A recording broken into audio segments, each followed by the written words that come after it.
లక్ష్మి పొద్దున్నే పూజ అయిందంటే కదా, మళ్ళీ ఏం చేస్తున్నావు ఇప్పుడు? పొద్దున్న దీపాలు పెట్టుకుంటానని చెప్పాను. ఇంకా మళ్ళీ ఇప్పుడు రెండోసారి దీపాలు కూడా పెట్టుకుంటాను. ఈరోజు ఏకాదశి ఉంది కదా, ఇవి సేమ్ యథావిధిగా పెట్టుకుంటాను. సేమ్ ఆవు నెయ్యి, ఆకులు, ముగ్గులు, దీపాలు అన్నీ సేమ్. మళ్ళీ అంతా సేమ్ యథావిధిగా పూజ, కొత్తగా పూజ చేసుకొని మళ్ళీ అన్నీ చేసుకోవాలి సేమ్. అంతే ఇక ఇలా చేసుకుంటాను నేను. ఇక ఆకులు మన ఫ్రెండ్స్ అందరు ఆకులు పెట్టుకోలేదన్నారు. మేమైతే ఎప్పుడు పెట్టుకోము.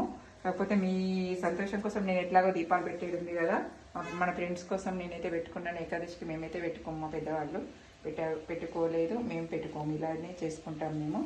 కాకపోతే మీ సంతోషం నా సంతోషం, మా ఫ్రెండ్స్కి అందరి కోసం నేను ఎట్లాగా దీపాలు పెట్టుకునేది ఉంది కదా అని చెప్పేసి ఇంకా పచ్చకర్పూరంతో ఆరతించుకోవడమే. సౌభాగ్యలక్ష్మీ రావమ్మ అమ్మా.